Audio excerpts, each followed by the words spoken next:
This is the story about a few people decades ago that were given the opportunity to become zombies in one of George Romero's Living Dead films. Little do we know, when we stepped on the set that day, we had no idea it was going to change our lives forever. Meanwhile, students from the George A. Romero filmmaking program and Tom Savini's special effects makeup program are up to something.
Hey, I'm here.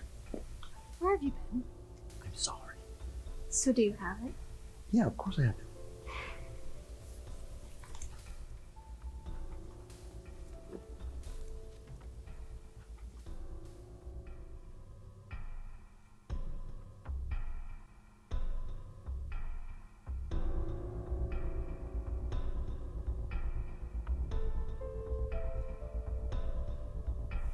Chasing Zombies. Scene 4.1, take 1. Action.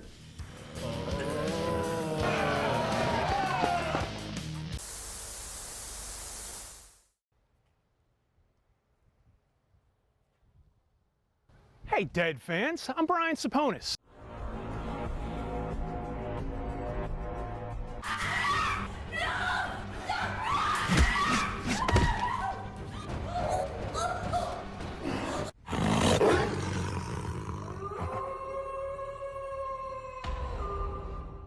We are here live at the scene of the dead. That's right, we are at the Monroeville Mall, where 45 years ago, in 1978, Dawn of the Dead was filmed in this very location. There are throngs of zombie fans inside this very establishment right now. And we are gonna go inside and see what's going on, and it's gonna be amazing. You wanna join me? Let's go in.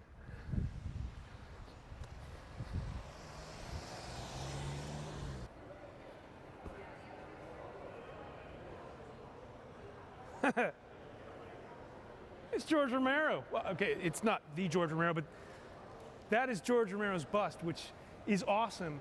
We're gonna go check out some exhibits and meet some cool people, and we're gonna have a good time doing it. We'll see you there. So, tell us your name. My name's Scott Kellaway.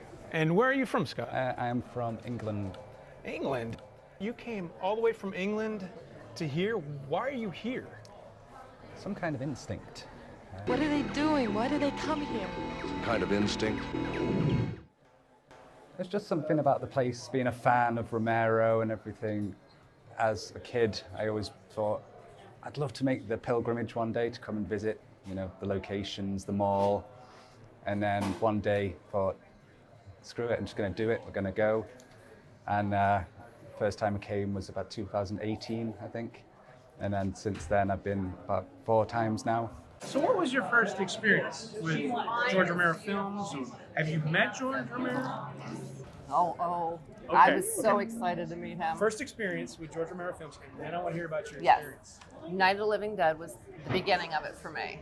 And I grew up in an area where we were told that it was filmed at certain locations in our neighborhood. It wasn't. But we believed it was. So that was my first recollect of realizing what it even was. I mean, we didn't know the movie. We just knew that it was filmed there. So we would go to these places that weren't in the movie, that we thought were in the movie. And we were all excited, like, this is where the zombies were. No, it wasn't. But we thought it was, you know. And we were like, this is it. And Did you it wasn't. tell other, like, did you say, hey, look, this is where the zombies were? Oh, Or did you yeah. amongst yourselves? Oh, yeah. This is the field they ran through. No, it was up in Evans City. Oh, I know. And then, but then at doing research, that's when I found out, oh, wait. And then when we did raising money to fix the chapel, that's when I came into the scene and really was about trying to help and you know, get that all together, go in, we did Evans City at the park, we did different conventions there, raised money, got to see all these people. So a lot of the celebrities you even become good friends with. Yeah. So we're going to come back to George Romero. I want to hear about your first experience. Again, I think because we're similar in age, it was definitely the Night of the Living Dead, and also because officially my real name's Barbara, and of course the famous line, "We're coming to get you, Barbara." I got to work alongside both of the Johnnies last year at this show, and I actually had them film that famous line, like saying it to me. I sat between them, and they both said that famous line to me. I loved it. They're coming to get you, Barbara. Normally, I don't like being called Barbara, but that was an exception. Definitely. Yes. Yes, it was definitely very memorable. Thanks for sitting down with me. Tell us Sure. who you are and a little bit about yourself. Okay, let me check my ID. I'm Mark Tierno. I was in 3 of George Romero's films, Night Riders, Creepshow, and Day of the Dead.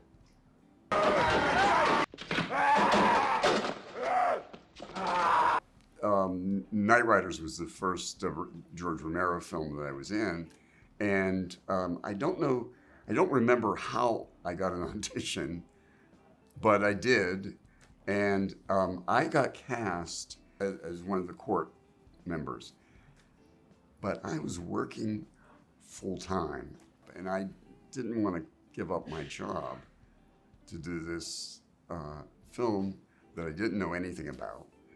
And so I turned it down.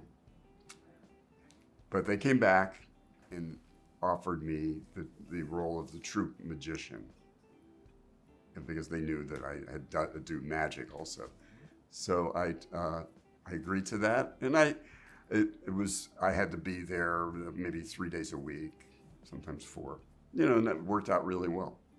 The second was Creepshow, and they knew me from Night Riders, and even though I was a lot of trouble, they decided that we'll cast you. What I got was to be a stand-in, you know, and it was an incredible experience because I got to work on pretty much the whole film, and I was a stand-in for Fritz Weaver, sometimes Hal Holbrook, Ted Danson, also Stephen King. I was a stand-in for Stephen King, and then I was the voice of Carl Reynolds in the last segment with the Roaches, with E.G. Marshall as Mr. Pratt. The wife and I decided to take the kids to Disney World this year. You like your job, Reynolds? So how did you two meet? How did we meet?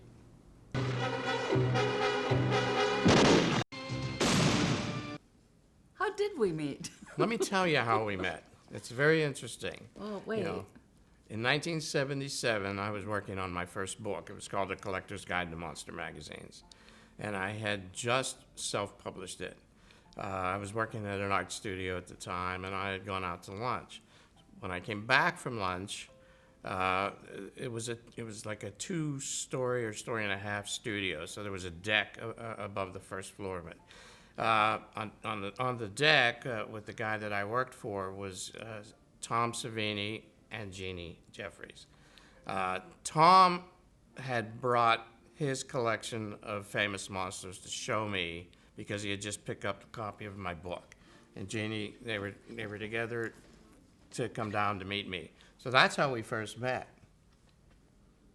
And you don't remember that. I don't remember that. I don't remember. I must have been so into Tom. I was like, yeah. No, so yeah, exactly. That's where we first met.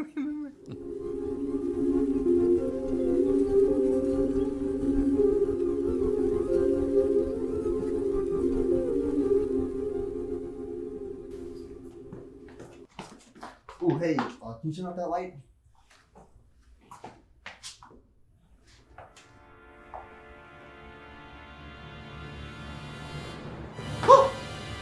Hey, Nate. Ed, what are you guys doing here? What you been doing? Nothing. Avery? Just finished filming. That's it. So do you still need me in the morning? Yeah. Thanks for helping out. Sure. Interesting. Anything else? No. Nope. Okay, so I'll see you then. See you then. Later. Right. That was close. They know we're up to something. Doesn't matter. We need to get back to the Savini building, discuss some strategy. Right.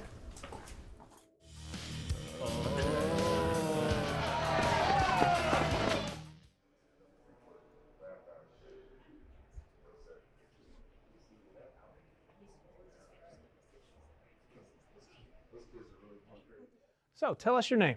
My name is Avery Smith. I'm from St. Louis, Missouri. What do you do for a living? I invest in real estate. So, why are you here? I'm here for the Romero films and paying homage to Dawn of the Dead. I turned 45 years old this year, and so did the movie. How often do you come to these conventions? Once a year. And what kind of feelings, what kind of emotions do you get coming to these conventions? It's like a kid in a candy store. It's like Christmas, man, because when I was younger, I never thought I'd be in this position. And when did you first become a George Romero fan? Let's see here, probably in my early childhood, about 8 or 9 years old.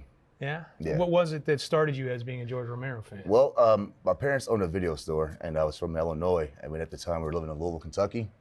Wasn't really liked by too many people. I was pretty much an introvert, so my mom was like, hey, you can watch any movie you want, just don't go behind the red curtain. So that's how my movie history started, with horror. And let me guess, you snuck behind the red curtain and watched it? That was later down the line. Okay. Did you steal all the George Romero films from the video Well, you store? know what? When I was going around looking at, Toolbox Murderers and all this crazy stuff, I saw Dawn of the Dead. It was a media VHS case, and it was written in neon green. I see Scott Reiniger on the cover, and I was like, let's check this out, and I was hooked ever since. Did you rewind before you took it back to the store? Of course, or I got in trouble. Be kind, rewind, right? Yes, back in the 80s. That was definitely a huge find back in the day. Did your mum not let you watch this, or? No, my mum wouldn't let me watch it. Well, neither did mine. Well, it was my dad that was the worst one. He said, there's something wrong with you. You're sick. Why are you watching this? There's blood. You need to see a doctor. There's something wrong with you. My father wasn't like that. My father was like, oh yeah, come on down. Sit here, watch this with me. It's all bloody. It's good. It's just all the blood splatter, the zombies coming back. Yeah, it was all over the place. The blood was like just all over. It was cool. Oh, it was great. Absolutely loved it. And I hope more of it continues to come. I hope they make another one.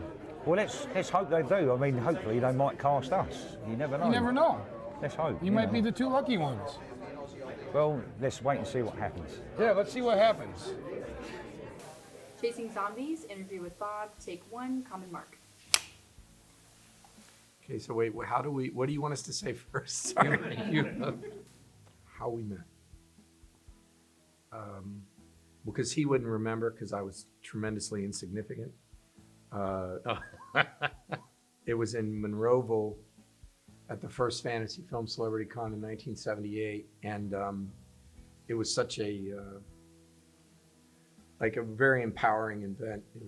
It was amazing, really. And I just ran in. I got into an elevator. I think it was an elevator, and then you were in the elevator, and I tried to explain how much I enjoyed how much it meant and how, you know, how great it was. And I think you just said, "Go away, kid, you bother me." It was first horror science fiction convention that I had put on. That was our first run-in together, and at the same time that the convention was going on, I was publishing a magazine called Questar, which is a science fiction fantasy horror magazine, kind of a slick thing. And again, not much publishing coming out of Pittsburgh then either. So we happened to have our offices on Fort Pitt Boulevard in the same building that George Romero's offices were in. So we were on the first floor with our publishing company, and George's were on the fifth floor, and that was interesting. So again, Bob was going to Point Park College at the time, just a couple blocks away. I just showed up at his office and said, "I want to go to work for you." And then you said, "We don't have any money and I don't know you." It's like, didn't I see you at that? Yeah, I see you at your conventions, man. I've been to 2 conventions at that point, and I had already worked for George and for Mike. I'd been an extra on Night Riders for a few days. So I came down and started working at the magazine.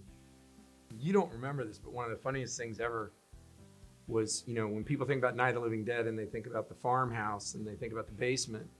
And the first day that I was working at Questar, they sent me to the basement of the building on this errand to look for something that I don't even think existed. And then they just waited. And then I came upstairs overwhelmed with deja vu, and I didn't understand that the Night of the Living Dead farmhouse basement is actually in downtown Pittsburgh. But no one knew that at that time. You know, you can access all this information and trivia now so simply. But no one even had mentioned it. No. So we actually were storing all of our back issues of the magazines in the basement. It was the only place we had for extra space. So you know, at the beginning we didn't even realize it was the basement from the movie either. Really? We were just walking up and down those crappy wooden steps, afraid that one of them was going to just give way at some point. So it was a fun trivia thing. And back then, no one ever knocked on the door and said, "Hey, can we see that basement?" It was not even thought of. So, tell us your name. My name's Shad Nowicki. And where are you from, Shad? From a little town outside of Buffalo called Ellicottville, New York. Ellicottville, New York. Okay. Yeah. And what do you do for a living? I'm a professional artist, actually. Professional artist. Specializing in painting. Yeah. That's fantastic. And is that what brings you here? Why are you here? Yeah, that kind of did get me into the door here, painting. But really, the major reason I'm here is because of my love for Romero films. And I was fortunate enough to talk to enough people that said, "You should probably get here, you know, for this." So that's why I'm here, is for my love of Romero films and finally meeting these people that I've seen on screen for years and years and years. And it's great. You get to interact with not only the folks you've seen on screen, but all the other attendees that are here. Oh, absolutely. Yeah. The people here and the community that George has built over the years is just absolutely phenomenal. And it's a special thing. It's awesome. Well, speaking of how many of these things do you go to in a year? How many have you been to? This is my first Living Dead, but I travel for a living, do all the conventions that I can do during the year. I usually do, lately I've been doing a little bit more, so about 7 a year. Okay. But I'm a painter, so it's the process is a little longer than some of these guys, so yeah. Now you mentioned about obviously your first reason for being here is George Romero. Mm-hmm. So what was tell me about your first experience with George Romero and George Romero's films. Absolutely. All right, so this is going back. I grew up on a little horse farm outside of Buffalo in the middle of nowhere. We didn't have zombie stuff. We didn't have monster stuff. We didn't have anything, right? We had tractors. We had all that stuff. But my dad bought me this little black and white Quasar television. You put like 80 D batteries in, and I used to travel around with this thing. I used to go camping with this thing everywhere.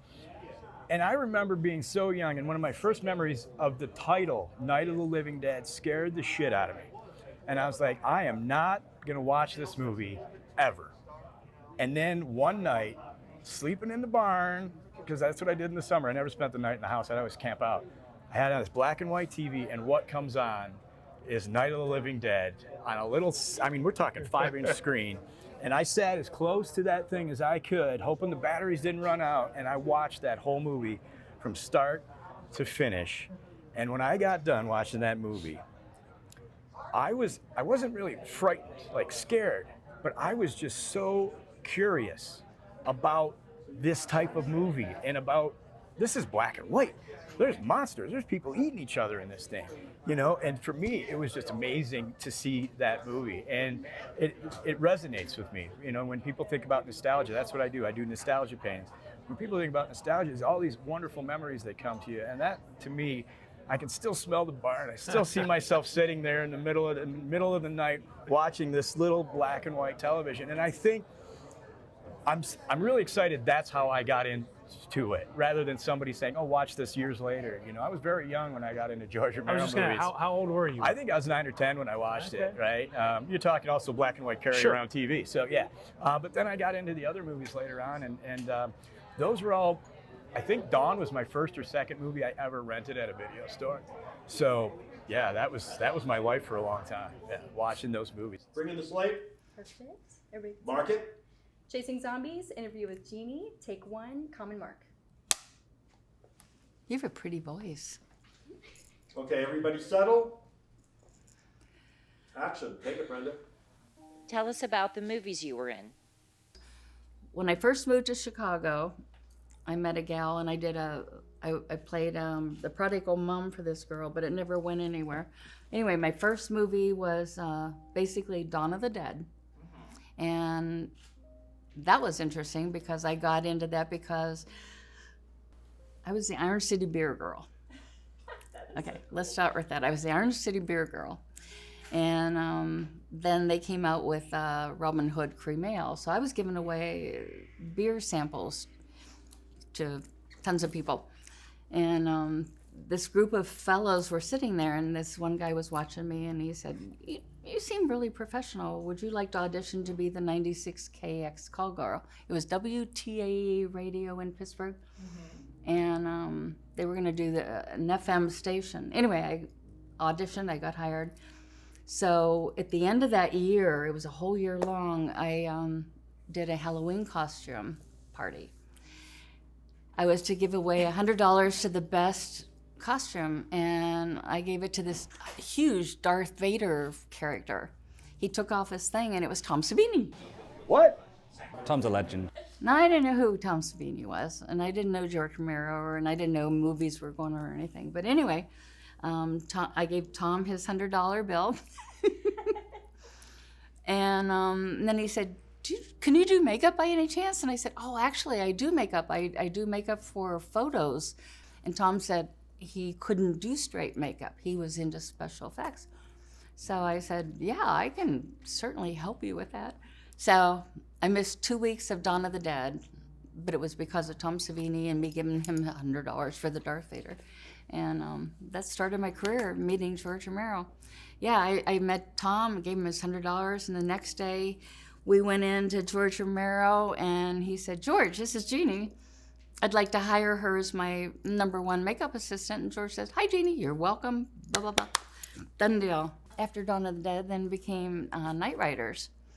In Night Riders, I was actually hired by George to be the director of makeup. And the guy that I played my scene with Night Riders was Marty Ferrero, thank you. He called me after Night Riders was over, and he said, I just read for a script for Jurassic Park. And he was the one that got eaten off the toilet. What? And then Ed Harris, I did his makeup every single day in Night Riders. And I believe Ed said that was his second movie ever. And look at him, Apollo 13 and In the Abyss and everything else. Well, it's just so interesting how one thing leads to another. Oh, it's timing. Yeah, you're right. One thing leads to another, as you say. You have to be at the right place at the right time. And have the right person. And thanks, there's like 16, 17 people here right now that people can't see. It's like, God bless you all. So if you hadn't had that Halloween party, I would not have ever met George Romero.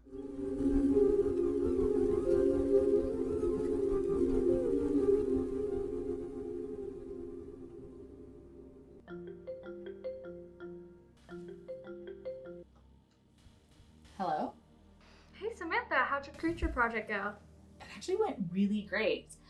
How did yours and Nate's filming go? Well, we finished it, but on our way out, we literally ran into Sean and Richard. I think they're on to us. I think so too. I saw Amy and Liz talking to them this morning, but when they saw me, they stopped talking. Well, I mean, except for Sean. When he saw me, he said hi and he smiled. You're really into him, huh? Is it that obvious? Samantha. Everyone knows. Wait. I think Nate's calling me. Nate, you there? Hello. Hey, Nate. Hey, Nate. Hey, what's up? So, where were you after we ran into Richard and Sean? I thought we were supposed to meet at Savini. Oh, I'm sorry. I ran into Mr. Williams. I had a paper due, and he is riding my ass. He thinks I could be a writer. Good luck with that. Anyways, about our game plan? Yeah, David and Dion are definitely on our team. Good. God, you are really serious about this. Absolutely. The school's been playing humans versus zombies for 23 years. Hell, my dad was on the first winning team. This year is the first time I have a chance to win. Didn't this whole thing start out as a hide-and-seek game? Yep, but every year the game changes. Dude, I saw that video you sent me of when they played paintball.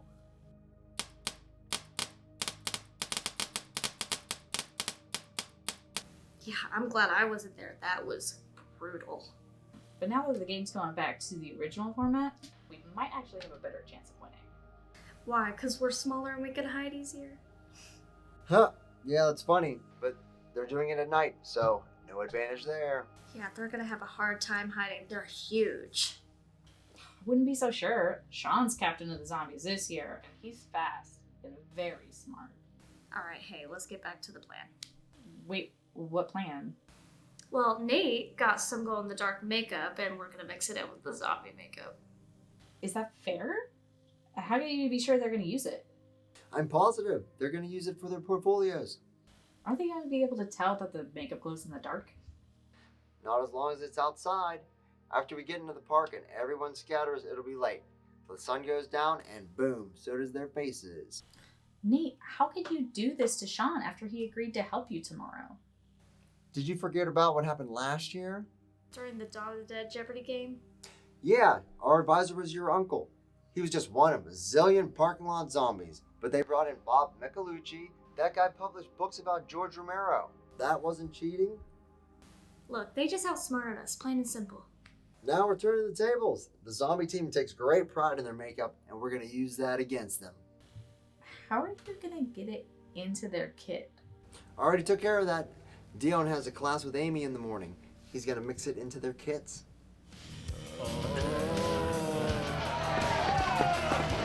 You come all the way over from England. Yes, that's right, yeah. You come to a lot of these conventions? I only come to the Living Dead weekend here in Pittsburgh, or Okay. Monroeville, because this particular type of convention just seems to be so, family close, and we meet the same people.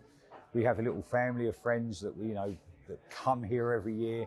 And it's great because they've really embraced me, coming from the UK, and I'll always keep coming back.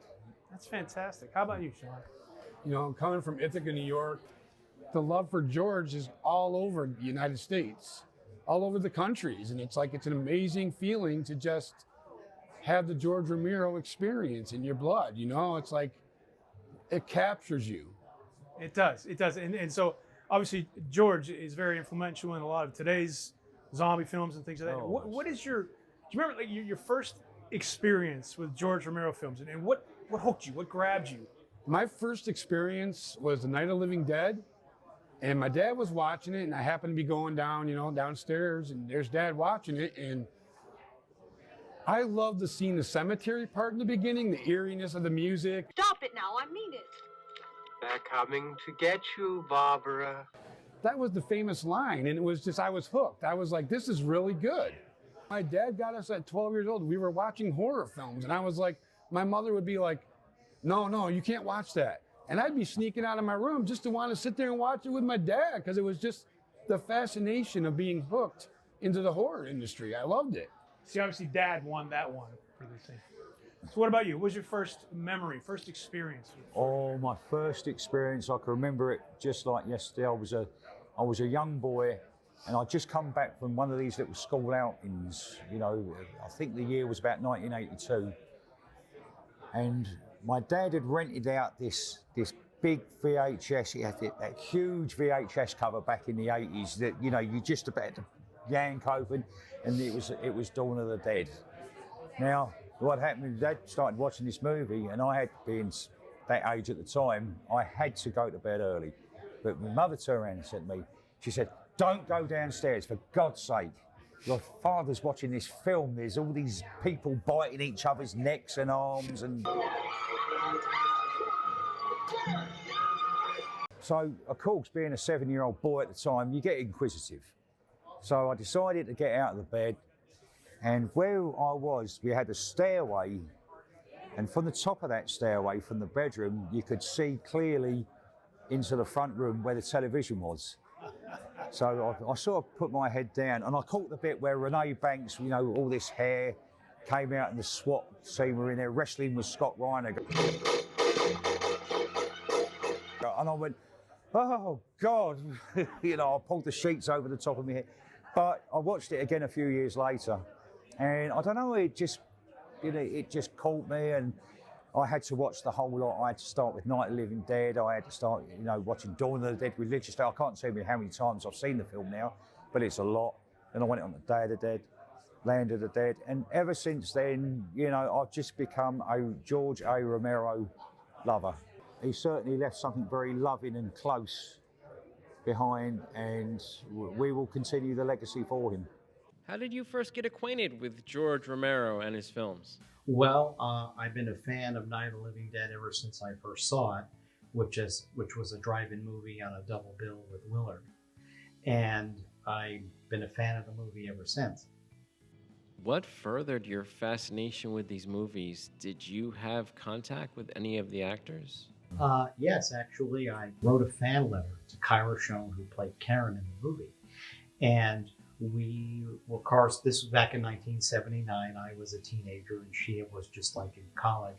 And we were corresponding back and forth, and we really became friends. Shortly after Questar magazine came out, and one of the articles that they did in Questar magazine was about Night of the Living Dead, Where Are They Now?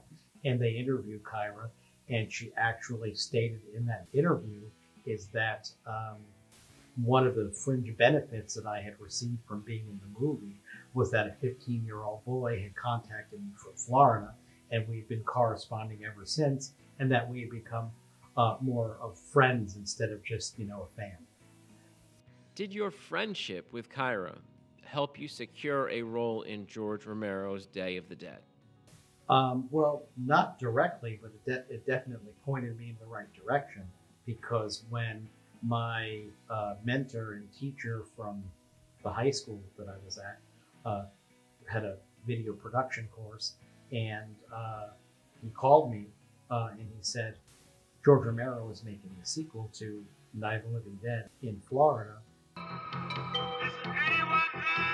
And he's going to be looking for extras. Why don't you call him? And were you living in Florida? That's right. I was living in Port Charlotte, Florida, which is about 25 miles north of where he was going to be filming. So I contacted Kyra and I said, Kyra, is it true? And she said, yes. The name of this film company is Sanibel Films. Here's the number. Give him a call and tell him that you want to be involved in Day of the Dead. Did he actually answer the phone? That's right. George Romero actually answered the phone, and I told him who I was and why I was calling and who had referred me. And he said, my wife, Christine Forrest, was helping with the casting. And he says, let me take your information.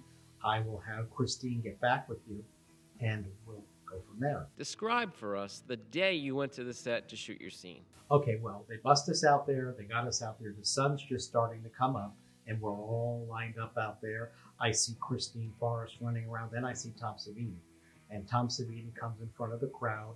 And I was 19 at the time, but I looked like I was 12 or 13. And he looked at me, and he says, I'm going to start with you. Come on over. I think I'm gonna make you kind of a fresh kill. So I really didn't have that much makeup on. It was just base makeup and the football dark circles under the eye. I mean, I look pretty much like I did when I was alive, except he had me, he toned me down to a greenish color.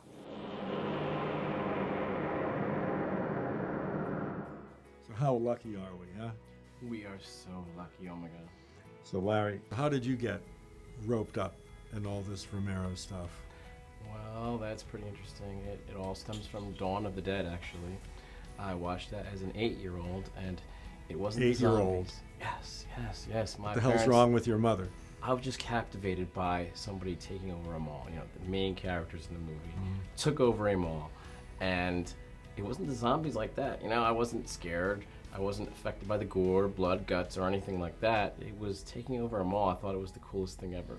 I was actually living in Monroeville at the time, and I used to go to the mall a couple times a week.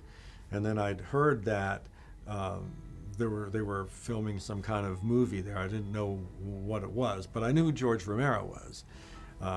And at that time, a friend of mine and I went in on a comic book store in Bloomfield, not knowing that right across the street is where Tom Savini lived, and this is one of my favorite things about life: how you can make one decision that you think is completely random.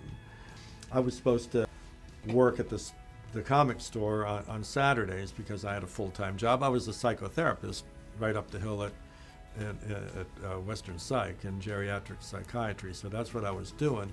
So I'm at the comic store. Savini walks in the door, and of course, carries on a conversation with him. I had all these really cool movie posters that he was interested in as well. But what if I, decided, I wanted to go skiing or something else that day, or I had another engagement. If I wasn't in that store that day, when Tom walked in, he would have met my buddy, and my buddy might have been in Day of the Dead. But Tom and I, started talking more and more, and one thing led to another. After doing Day of the Dead and Invasion USA back to back, I was fortunate enough to be an extra in bigger budget films like Twister, Titanic, Poseidon, and Godzilla, which was an amazing experience. But no one ever asked me when I come to these conventions about those films. They asked me about Day of the Dead and what it was like and how I would describe working with George Romero. So Day of the Dead was a major part of your life then? Actually, to be quite honest, I wouldn't have gotten those jobs in those films but for my experience with George Romero. Because here's why. I mean, they have my resume, they look at this, and then when they get to the bottom of the page of that resume, they're like, wow, you got to work with George Romero in one of his films. I go, yeah, Day of the Dead was my first film. I was the football player zombie. Well, after that, it kind of changed the whole pitch of the interview. I would not only not have gotten those jobs in those other feature films, I don't think that I even would have gotten an interview.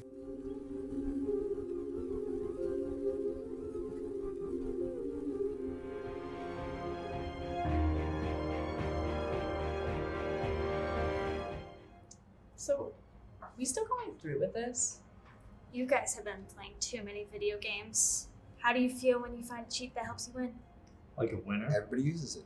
But this isn't a video game. If we win because we do this, then it's not going to feel right. I mean, I want to win fairly. Okay. When you tell your dad about it, are you going to leave the part out with the glow-in-the-dark makeup? Yeah. Guess I'd probably leave that part out. Well, what's that say? Hey, Nate. You behaving yourself?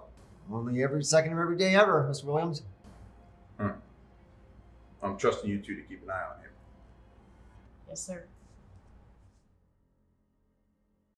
One thing I want to tell you about Creep Show is, for me, it was a great experience because I got to see how, for the first time, how a major motion picture is made.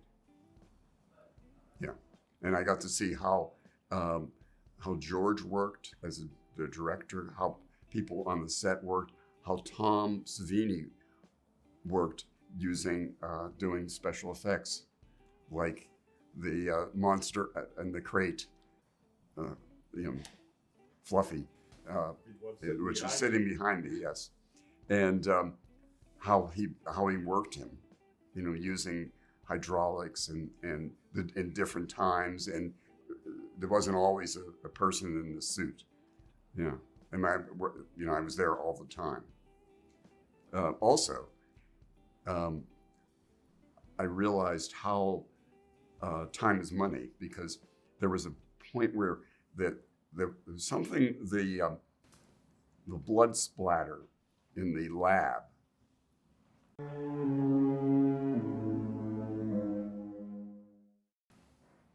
And I think it was when the janitor was killed.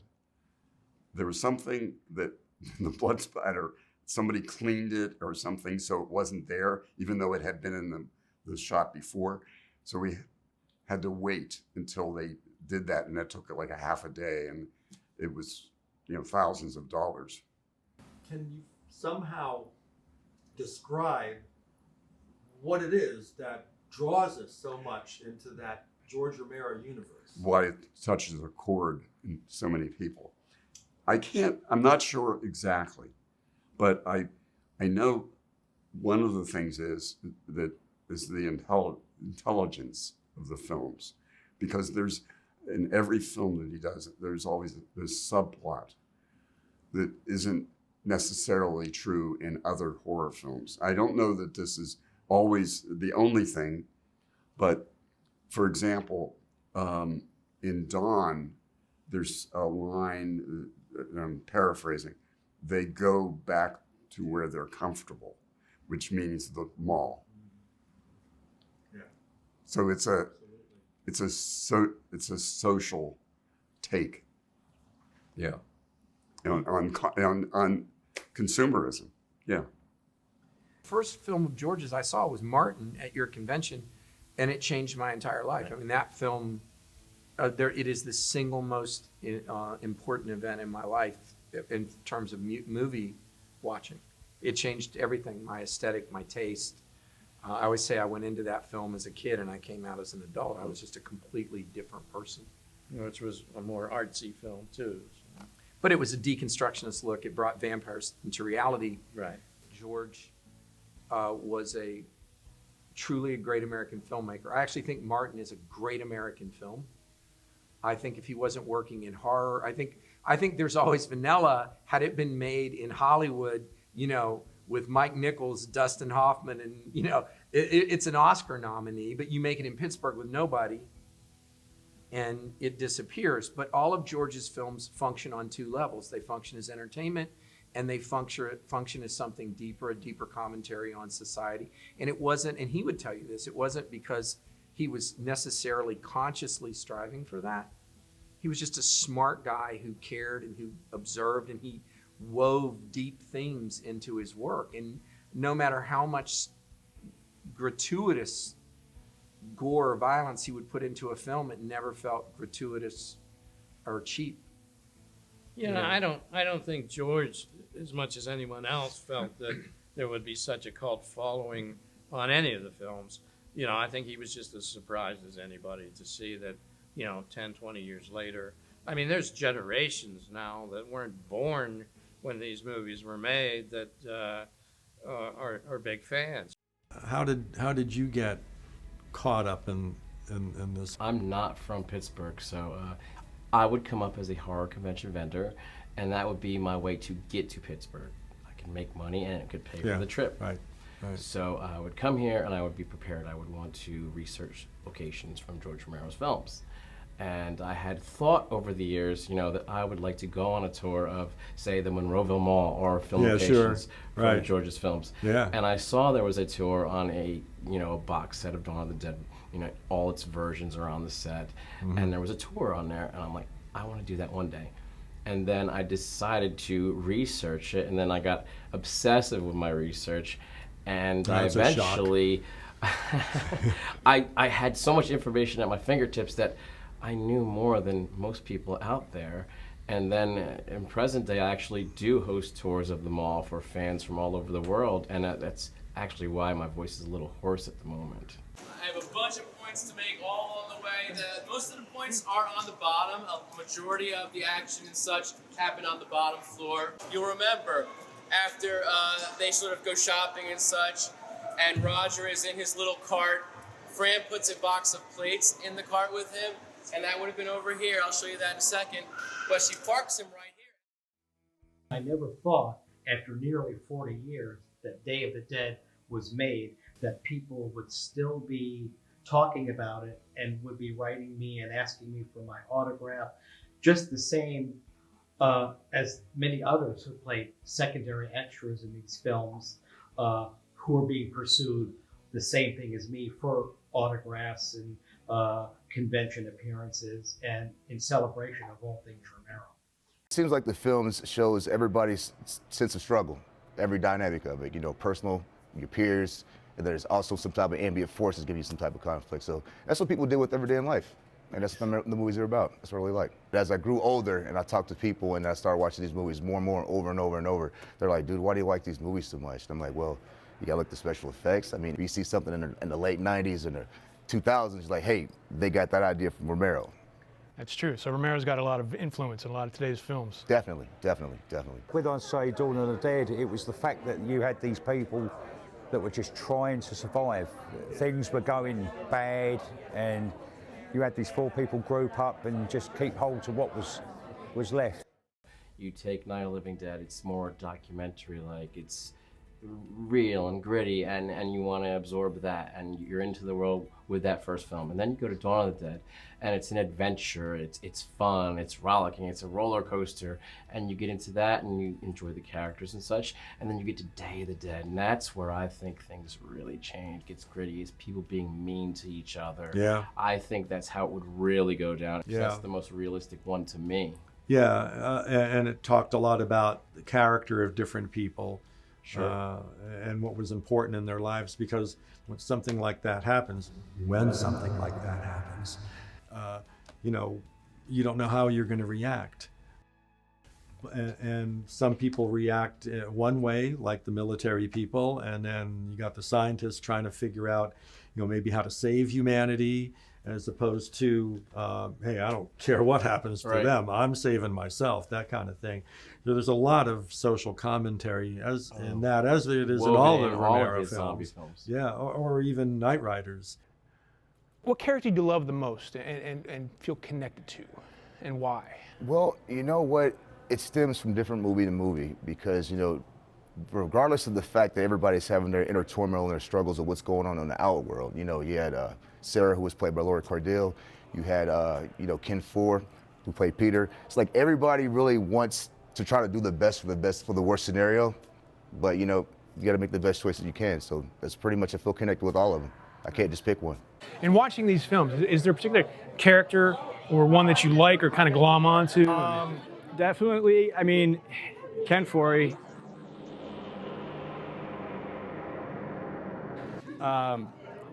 Number one, when we were all younger in the 70s, there wasn't a lot of black action stars that white kids in the suburbs saw, right? Because it was all inner city black exploitation movies. We never got any of that. So when I saw Dawn, I was like, holy mackerel, that guy is amazing.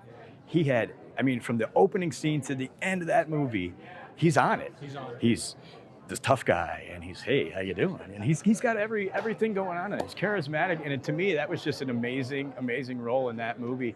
And there's certain zombies I like, and Bub, and, you know, there's always ones you gravitate towards. But I think if you refine it all down, you know, and said, I want to be one of these, that's the guy I want to be. Yeah.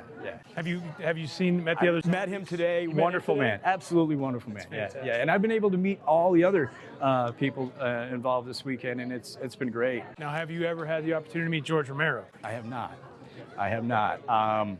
I wish I had. You know, they say don't meet your heroes, and what I do for a living, painting celebrities and stuff, that's all BS. Meet them, because they're going to be gone tomorrow, and you're never going to have the chance to, number one, say thank you. Number two, just tell them your story, you know. So I never met him. But yeah, I mean, I just have a huge admiration for his work.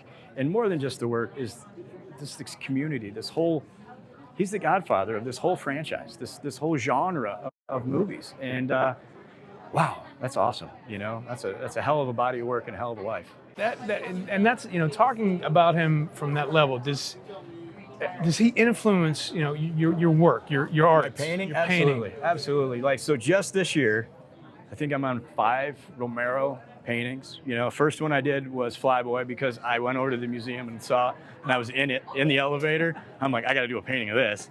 Next one I did was from Night of the Living Dead. And then I jumped over to Bub because I watched that one 30 times, you know, in a row. And yesterday before I came here, I actually did a big Night of the Living Dead girl. And then recently just did a George Romero portrait too that a lot of people here seem to like.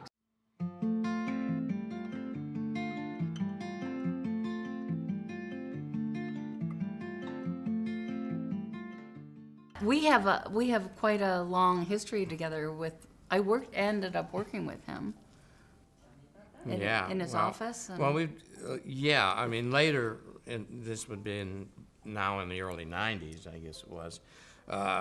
We had another company, and we were producing magazines and books and trading cards. And Jeannie started to work with us on a Fantasy Girl set of trading cards too. So this was been right after the Zombie Jamboree, I think, that we had put on in 1993. which was in Monroeville at that time. Yeah.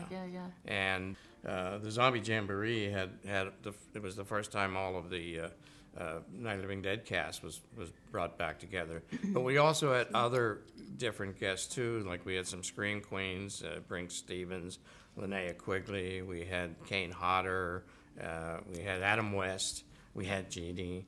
But we had just produced a set of trading cards called Fantasy Girls. And Jeannie was actually one of the Fantasy Girls, but she was also like the Fantasy Girl Wrangler. So we got to, and we did a lot of photography together over the years. This one is an amazing photographer. He's taken some beautiful photos of me. We've had a lot of fun, and I'd say if we go back earlier, around 1980, 79 or 80, I believe, I was publishing a magazine called Questar. It was a science fiction fantasy magazine. That's where we had met Forey Ackerman of Famous Monsters of Filmland. He was the editor of that magazine. And I held a convention in Monroeville in 1978, and he was one of the guests, and he met Jeannie at that time, and I'll let you take over from Well, he there. kind of discovered me. He's He's like, I'm going to discover you. What's it like when fans come up to you and ask for your autograph? That's got to feel really strange in a way. It does, because I think it's unbelievable to me that people know who I am, and that they're so appreciative. And I love talking to people. I love finding out about them. But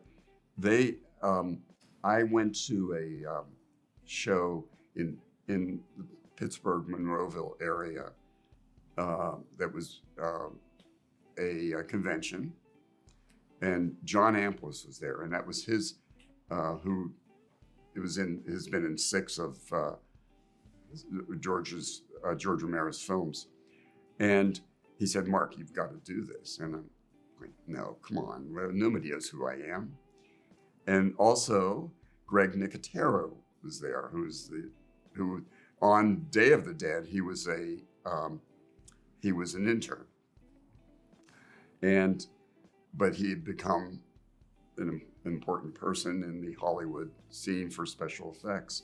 And he also said, Mark, you've got to do this. And he had a book that had my pictures in it, where he was doing my makeup. And yeah, okay, sure, people know. And then I was walking around the show, people were coming up to me and asking for my autograph. And I thought, maybe there is something to this. Might be, yeah.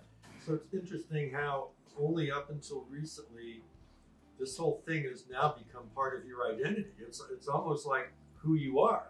It is part of, especially when I do the through these conventions, I become that person. But then when you go back to your regular life, don't you feel like not so, you kind of feel more ordinary? Because in the Romero universe, you feel really special. Yes, and that's absolutely true.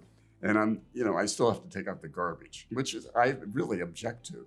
I thought you just eat the garbage. Well, that's true. You become personal friends with some of the celebrities because they're in the area, or you see them so much at the different cons that you have a connection with them, and that makes it special too, and makes you enjoy the show even more. I think it is a very special place, and a lot, like she was saying, a lot of the celebrities are now friends. It's just such a tight community, but everybody's welcome. It's like something beyond what you can get anywhere else. Everybody's here and they're upbeat. They're happy to be meeting, who they've watched. Friendly. Yeah, it's fun. It's like it takes all the pressures of the world away when you're in here. It's just one of the most fantastic shows I've ever attended. So remember the Living Dead weekend. I mean, me, it's like, I love the people here. They're like my family. So it's like when I come here, I get to see not just my extended family, I get to see my real family, and actually my brother from across the seas, my brother in arms, man. It's like, what can go, this is the best. These people make you feel loved and welcomed. Now, when you come to these events, these conventions, do you feel like a familiar connection, like a family? Does it feel like a big family for you? Oh, absolutely, yeah. When we first came, there was kind of, like a strange aura almost, like you stepped into the mall, it felt like it was supposed to be. And since then I've met a lot of great people. It seemed to, we're in the middle of nowhere really, but we've gravitated to this hub of activity. So George Romero, his films and they seem like a really big part of your life, and you seem to have a really strong connection. Like when you watch his films, are there any particular characters that you connect to, or ones you pull for, or? Well, Stephen Flyboy from Dawn of the Dead, because I do cosplay stuff as Stephen and Flyboy and Zombie. So cosplay, where do you do that? How does that work? Well, it started in 2015, and I thought I wanted to do the Flyboy character before, and I'd never done anything like that really. And there was a convention in the UK, and I thought, I'll do it, I'll try it out. So I went to the convention, I was driving there with makeup on and blood everywhere, and I thought, this is ridiculous, why am I doing this? Got there, got to the parking lot, and I feel stupid. I got out of the car, and as soon as I got out of the car, there was a lady there, and she went, wow, it's amazing, can I get a photo? And then since then, it's just, gone on and on and on. One of the reasons you're sitting here is because you are an avid Romero historian, more than anybody I know. Interestingly enough, we didn't know each other a year ago. Right. This all started with me when my wife Brenda, she said, well, you promised you were going to go up in the attic and clean out some of the stuff. I do like to collect things. So I had boxes of different things, and I opened up the one box and I found a scrapbook that I kept from when I was in Day of the Dead. And then I opened it up, I looked at all the pictures that I took, because back in the day, Savini and I ended up becoming pretty good friends. And he said, hey, I'm doing this film, come on set, bring your camera, whatever photos you take, give me dupes, and just hang out. No, I'll make you into a zombie and you can be in it. And I thought, well, cool. So that's pretty good. So I got that scrapbook and I thought, well, I'll take pictures of it and I'll put it on Facebook. And then you and a couple other people immediately messaged me and said, I'm always this is looking for these awesome. things. This is great stuff, because everybody threw everything away back then. One of the pictures I had, which I just introduced a couple days ago at a convention, was a photo of the kitchen wall, which had like a storyboard, all the different scenes all outlined. And I actually found my scene, which was 97A. Torres gets his head ripped off. Right. So I was in that scene. But I remember at the end of the production, I walked in and everything was off of that wall. They just tore it all off and threw it in the garbage, and no one's thinking anything of that. Myself, though, I decided, well, I'm going to keep the contract that I signed, for $1. Sure. And then, at the end of the day, my call sheet was up there. So I take my call sheet off the wall, and no one seemed to care about that. So I put that in my scrapbook. And I actually had the original dollar bill that they had paid me. And I put that in the scrapbook too. And then once I got all the photos developed and I gave Tom his, I kind of put them in the scrapbook. But then when I took a picture of that, which is how I ended up meeting you, that's when I found out how much interest there still was in the memorabilia from that time. Props, paperwork, anything. Anything. And I kind of thought more about, what it meant to me and my role in that. And up until that time, it was just like something I did that I thought was fun. And then I get invited to my first convention, and basically thanks to you, because you spotted that, I find a lot of zombies, people who had no idea about the fandom, Oh, the world absolutely. of these horror conventions out there. So I go to my first convention, and the reason I'm even sitting here right now making this movie is I was absolutely blown away by all the fans that even had any interest in me as a person. I've had a really interesting life, and I did a bunch of things. I did a lot of car racing. I won all these trophies and everything. But they want to know about this George Romero Right, flick. they want to know about my 5 seconds on screen when I helped, rip Torres's head off, Right. In that scene. And it got me thinking about that whole subject matter. What is it about the Romero films that resonates so much, not only with the fans, but with you and I and everybody that was in the film? There's a great interaction now between the fans and the different people that are in the movie. And you have to understand that people like, I'm not a movie star. I was a publisher, a book publisher and a magazine publisher. I just got lucky to be in a film that George was doing because I knew him, and never thought 45 years later that people would be talking about it, or people that want my autograph, not for my publishing, but for the 3 seconds that I've been on screen, with the head blast. And then a lot of other people, just like me, that were just secondary zombies in the movie, are now sought out, just to meet. And it's very, we really enjoy the fact that people, enjoyed what we did, as small as it was.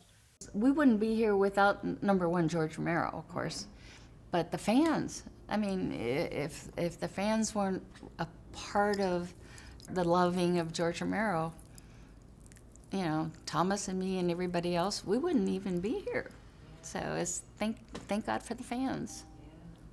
Are there a lot of conventions in the UK for like cosplay, or even Romero conventions in the UK? There was a Comic-Cons, really, but then there wasn't horror conventions per se until a little bit later on. So we then started a George Romero themed convention called Weekend of the Dead in around 2015, and since then we have George Romero guests over, and we have a mini convention in the UK. Obviously we can't come to the mall, but we try and make it as good as possible. I still find it strange now thinking cosplay, because I always thought the word cosplay was like a nerdy thing, like nerds. But now everyone's been so amazing about it. When you go to these conventions, then you're not the only one dressed up. No.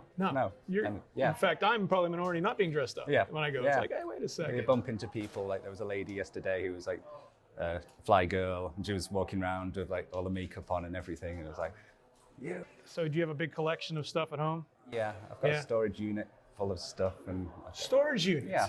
Of Romero stuff? A lot of Romero, a lot of horror, a lot of B-movies, and soundtracks, posters, just everything really.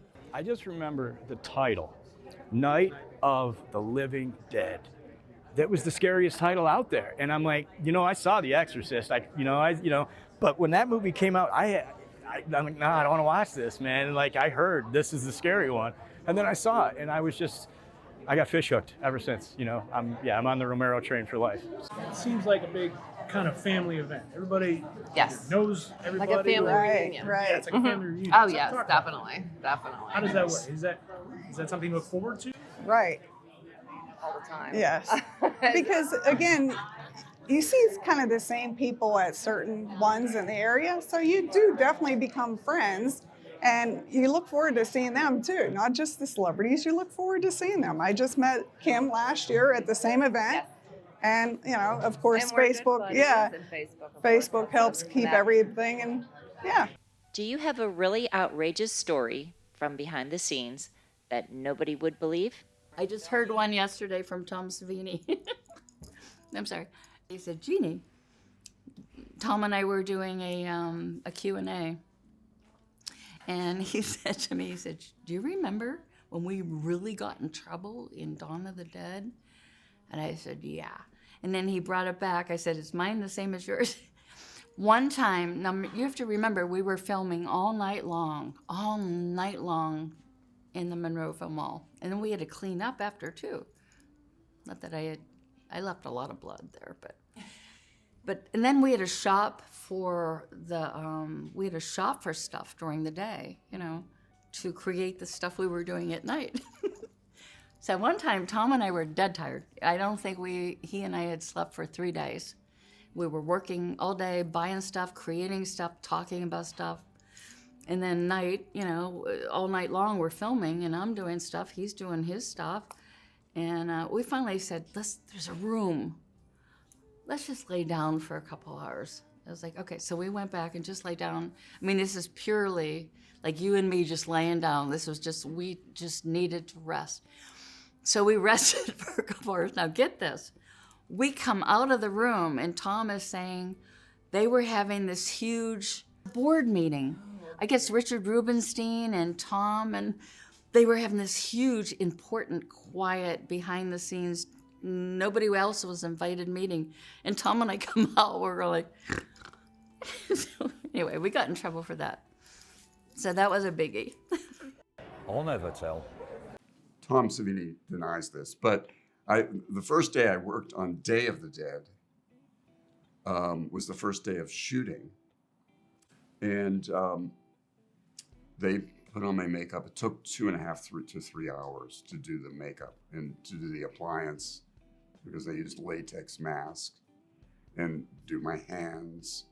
And we shot for overtime. We went overtime. It was a really long day. And I came back with the makeup on and came back to the special effects room, and they were gone. Tom and all the interns, Greg Nicotero, Howard Berger, Mike Trisick, were all gone, and I had all this makeup on, not knowing how. I couldn't just stage makeup. I couldn't get it. There were off. appliances. There were appliances. Yeah. I could take off part of it, but I couldn't, and it was. So it was a nightmare. So I had to drive home with makeup on. And at that time, I had to take the Pennsylvania Turnpike, and there were toll booth operators. So I'm coming through, and it was also, it wasn't Halloween. And so I'm surprised that the toll booth operator did not call the Pennsylvania State Police. The fun thing for us was after the night was over and we're leaving, there was a pancake kitchen across the street from the mall. And we all decided we were hungry, so we were going to go for breakfast. And we all walk into this pancake kitchen, all still made up and bloody. And these people, they had no clue. It wasn't Halloween. This was December, I think. Yeah, it's cold outside. And they didn't know there was anything going on at the mall being shot, So, I mean. You have to only imagine this. They actually, I wish we'd have had photos of their faces. But they did Wait, let us in. seriously, you can imagine. When I met Tom coming into the store, I got his phone number because he said, if you ever, I forget what it was, but if you ever find this magazine or something, because a lot of people will come into the store and have a magazine collection and we would buy it and then resell it. So I forget what he was looking for, but I had his phone number. So then my girlfriend and we were watching Night Riders on Cinemax. She sees Savini on screen and she almost passes out. That's the most handsome guy I've ever seen in my life. I can't, I'm dating her, and she's like head over heels with this guy. So what do I say? I go, well, I know him. And she goes, no, you don't know him. Yeah, I know him. And she, no. I said, well, I'll call him right now. I'll show you. So then she got quiet, pick up the phone, dial the number.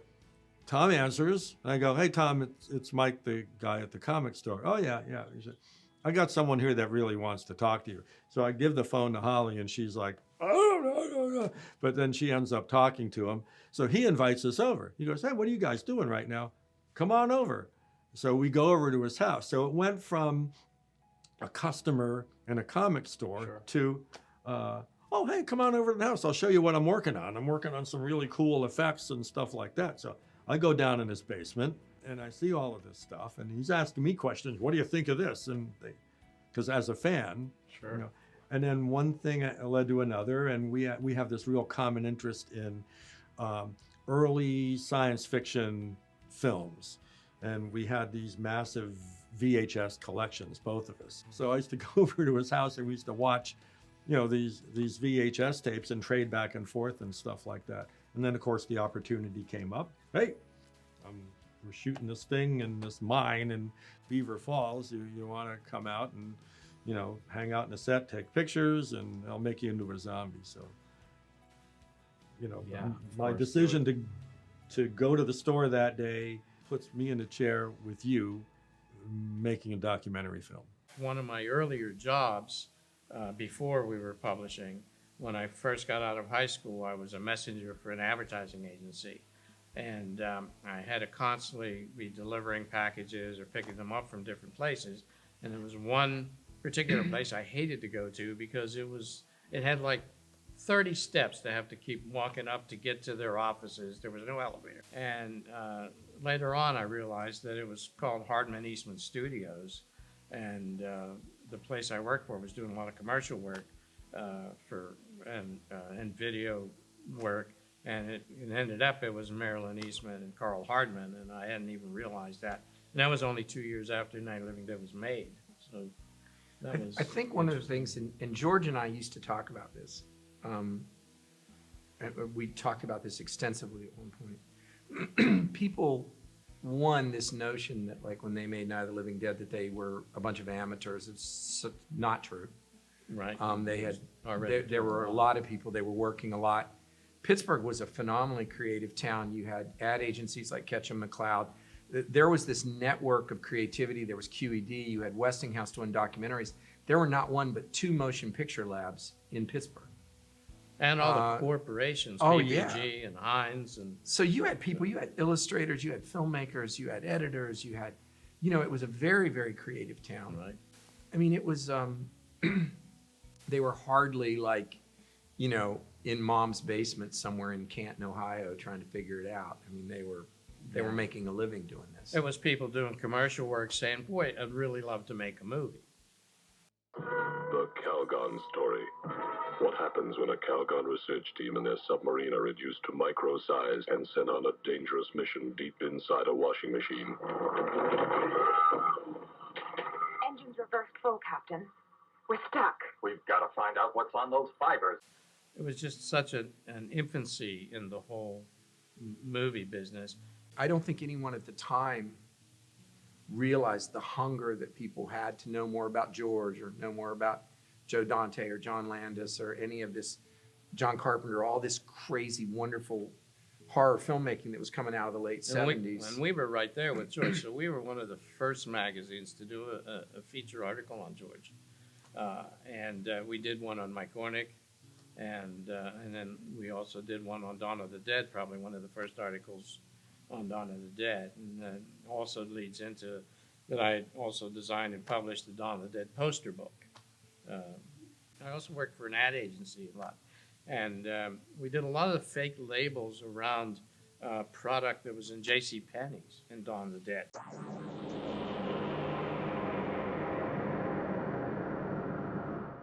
Because they weren't allowed to show the actual names of the makeup and everything. So we had to make up all these labels and cover all of it. You know how like the Brill building in New York is like the place where all this great music like came. Do you know what I'm talking about? Like that's where a lot of the songwriters, Carole King, Neil Sedaka, where they all hung out.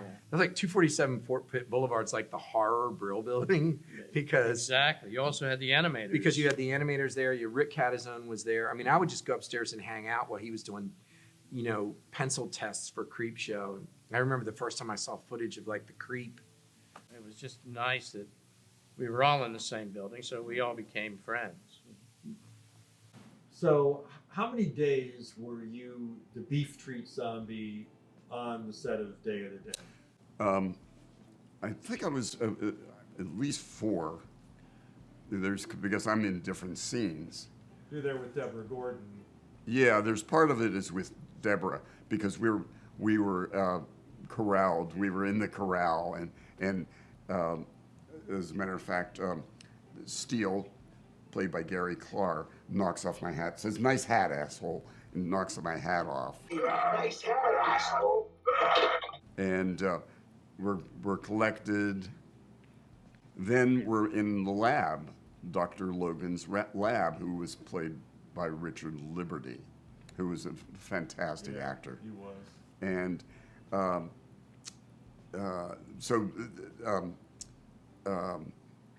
Deborah Gordon's character and I were chained to the wall. And then she disappears. I don't know where she went. I think she went out for pizza. What?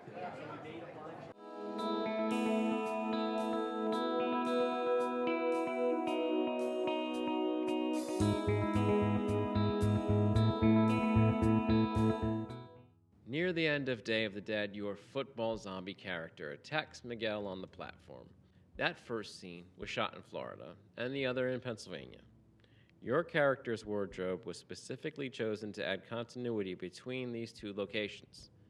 Yes, actually, I didn't know at the time that I was a continuity zombie.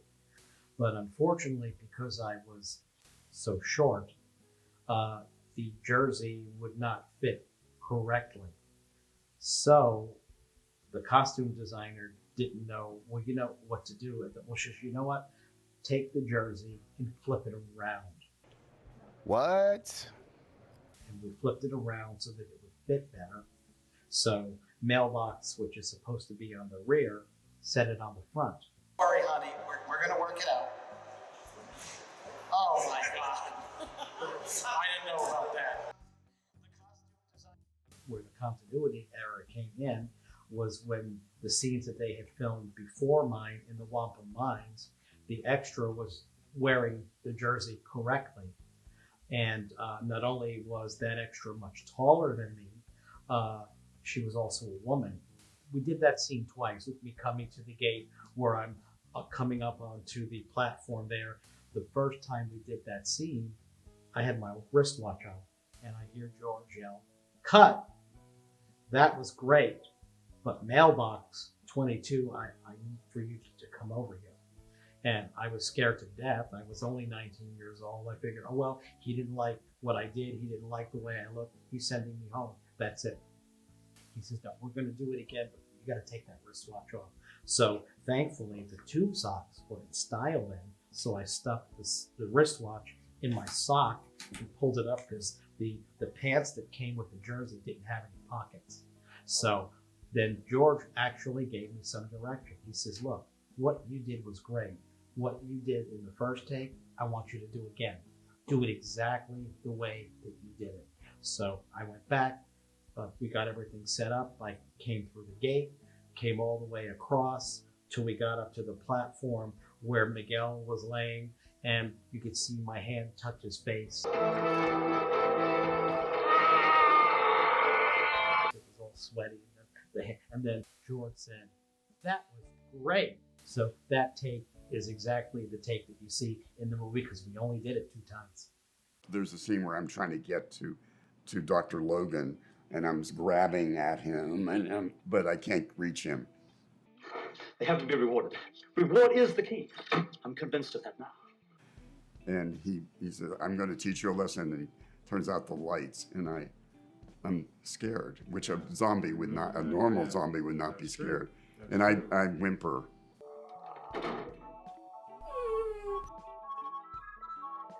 I improvised that because I asked George if that would be okay. And one of the things about George is he was a actor's director, and he let the actor's creativity flow, and he was tremendous. We've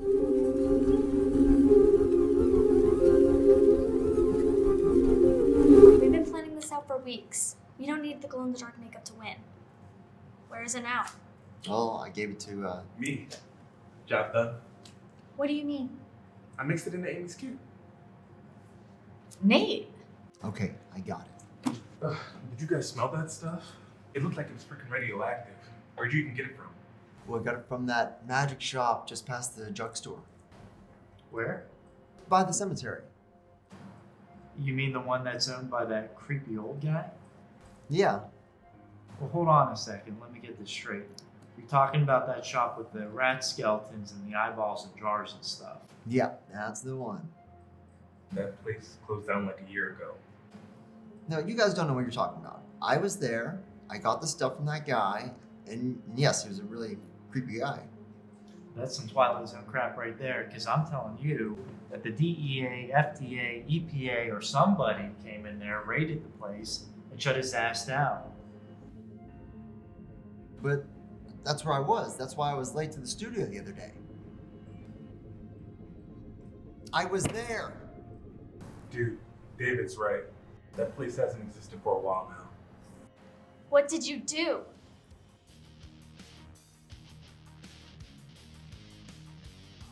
Don't just sit there. Go get that stuff. Now!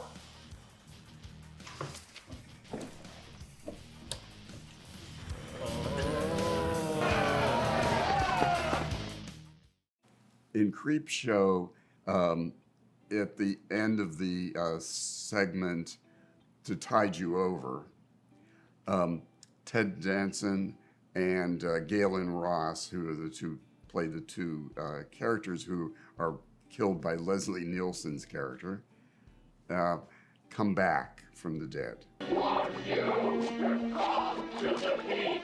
as zombies, I guess, return as zombies.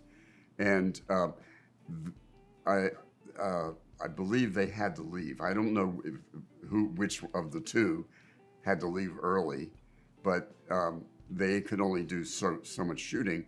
So George recruited myself and Leslie Sullivan, who was a PA, I believe, on the set. So he grabbed a PA off of the set. Sure. All right. And we became those characters, and they were wearing shrouds covered with seaweed. But and when Ted Danson and Galen Ross were they could see their faces, but they needed body shots, and so they used myself and Leslie to come back so in some of the shots is actually me and Leslie Sullivan.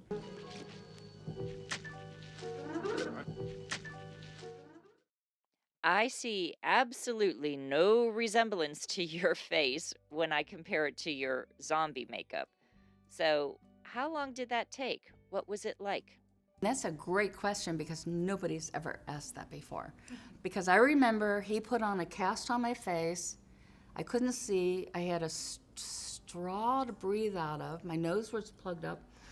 And I'm thinking, I don't know this guy. So I'm in this silent this is Tom Savini. I mean, I met him, I gave him $100, and he had me do this, and George wanted to put me in the movie.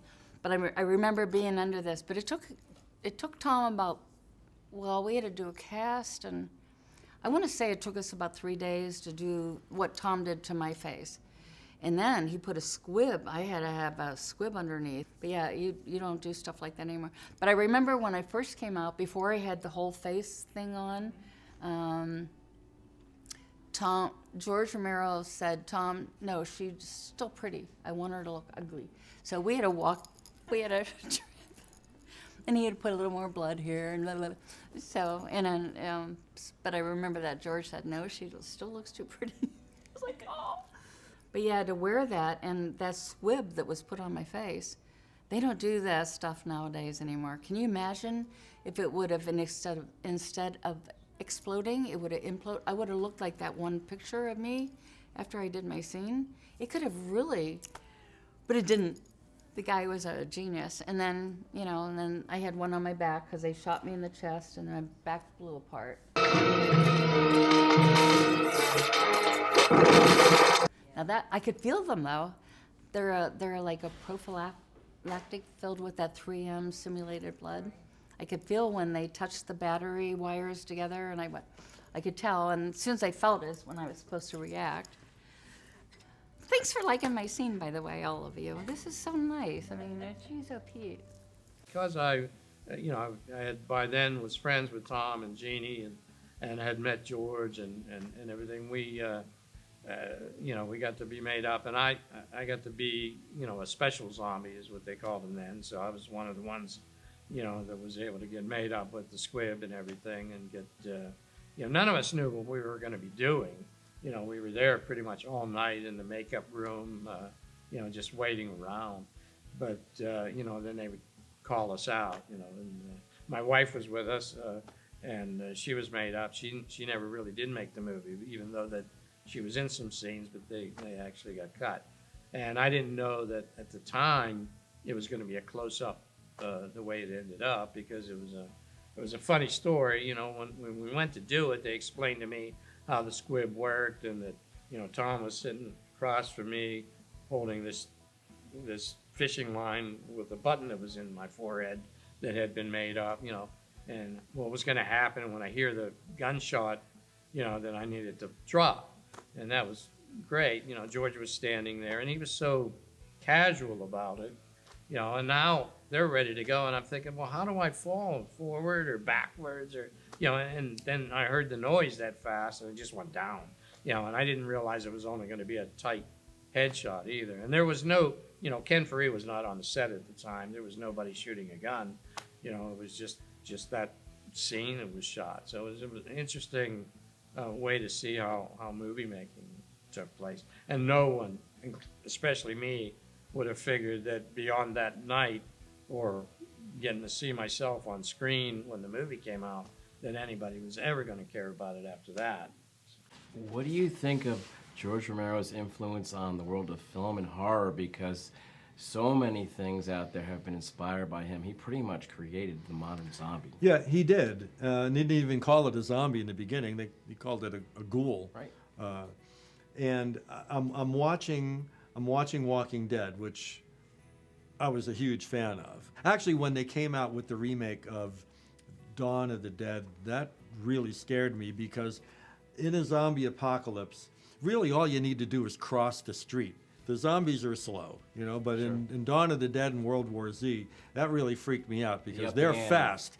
And I'm not young enough where I can get away from them anymore, so I'm dead in a zombie apocalypse.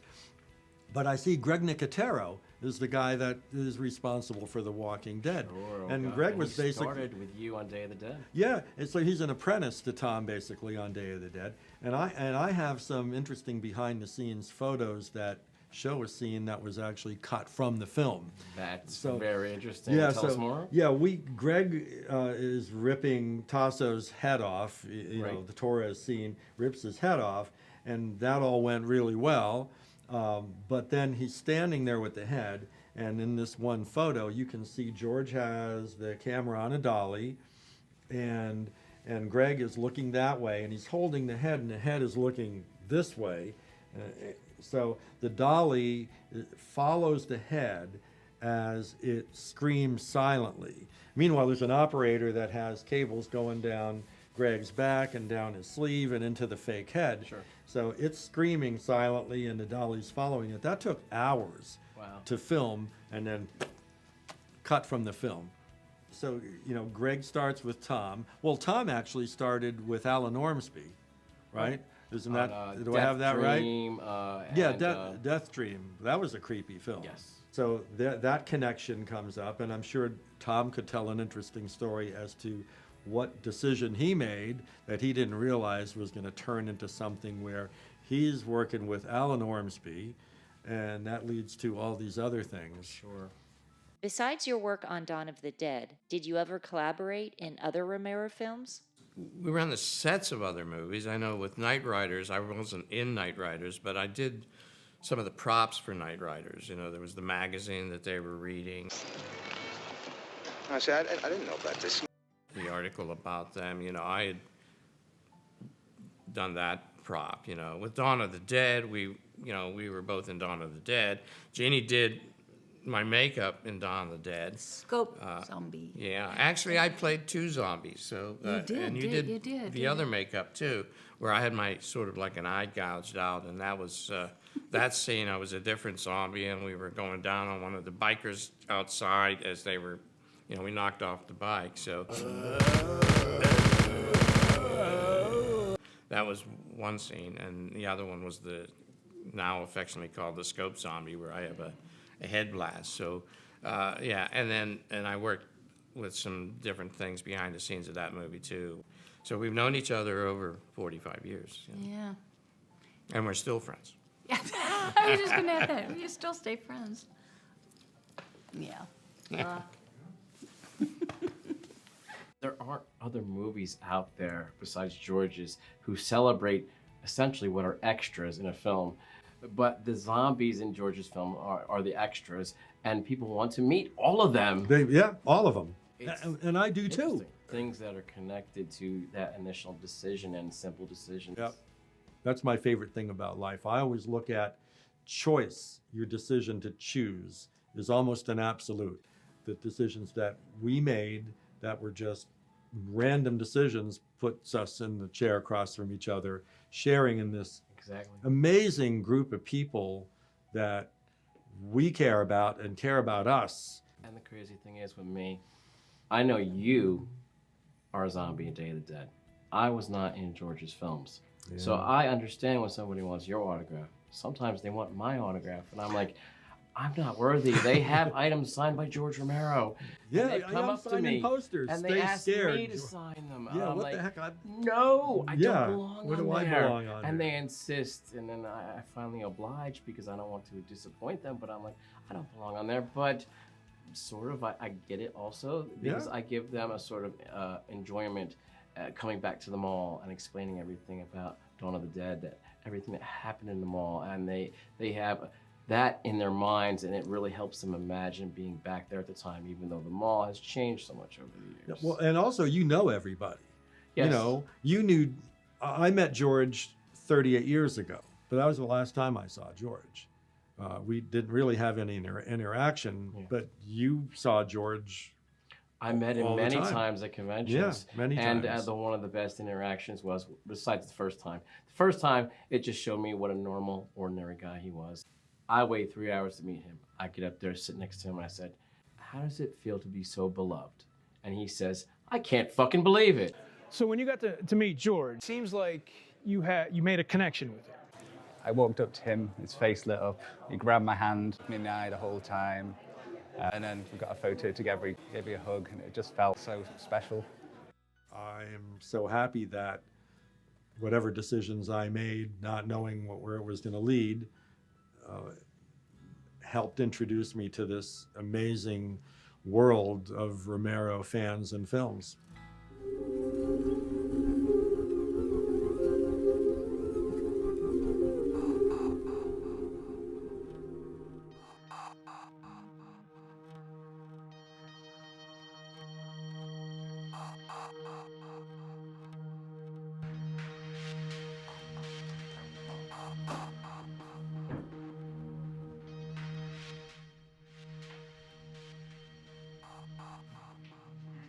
You okay, bud?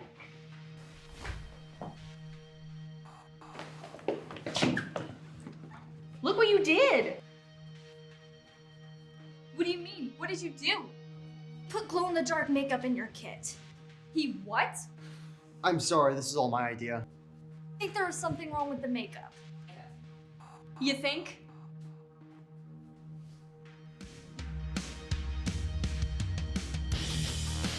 Get out of my way.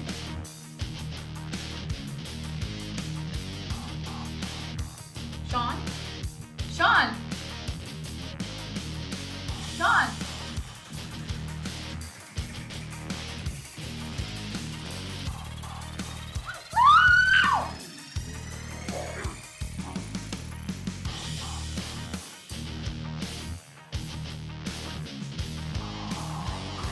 What the hell, Sean? Ah!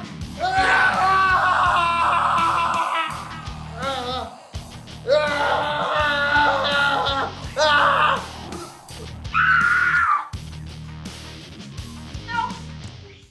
Hey! Stop!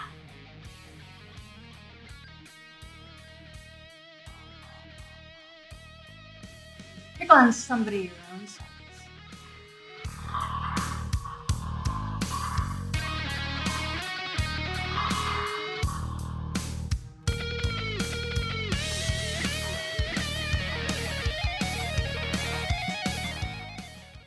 Larry?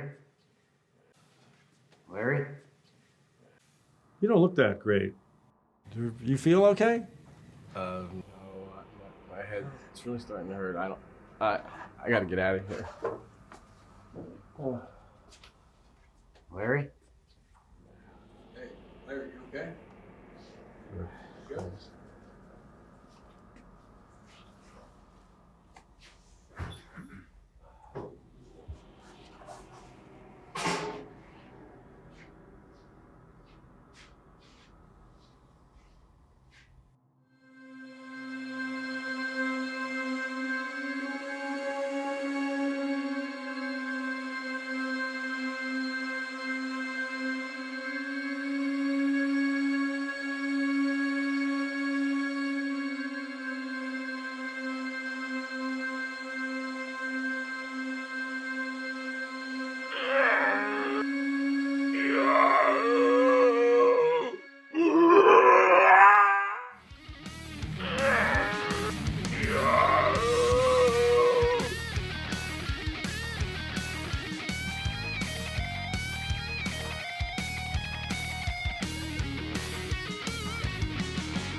Pick on somebody your own size. Yeah, well, that leaves me out.